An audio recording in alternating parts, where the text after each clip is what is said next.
దక్షిణ ఫ్రాన్స్ లో ఉన్న అంతర్జాతీయ థర్మోన్యూక్లియర్ ఎక్స్పెరిమెంటల్ రియాక్టర్ ITER ను ప్రధాని నరేంద్ర మోదీ సందర్శించారు.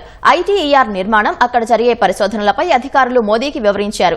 ITER లో భారత్ కూడా ఒక భాగస్వామి అని ప్రధానమంత్రి కార్యాలయం తెలిపింది. భారత్ కు చెందిన 200 మంది ఇంజనీర్లు ITER పరిశోధనా బృందంలో ఉన్నారని పేర్కొంది. L&T, INOX India, HCL, TCS వంటి కంపెనీలు కూడా పరిశోధనల్లో పాలుపంచుకుంటున్నాయని తెలిపింది. ఆధునిక అణు రియాక్టర్లను సంయుక్తంగా అభివృద్ధి చేయాలని భారత్, ఫ్రాన్స్ నిర్ణయించాయి. ఇంధన భద్రత, కర్బన రహిత ఆర్థికానికి అణు విద్యుత్ కీలకమని పేర్కొన్నాయి.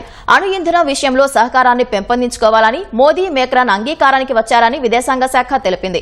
అంతకుముందు మార్సేలో French shipping and logistics company CGM command control ను మోదీ సందర్శించారు. ప్రతిపాదిత భారత్, మిడిల్ ఈస్ట్, ఐరోపా ఎకనామిక్ కారిడార్ కు సంబంధించిన వివరాలను అధికారులు మోదీకి వివరించారు.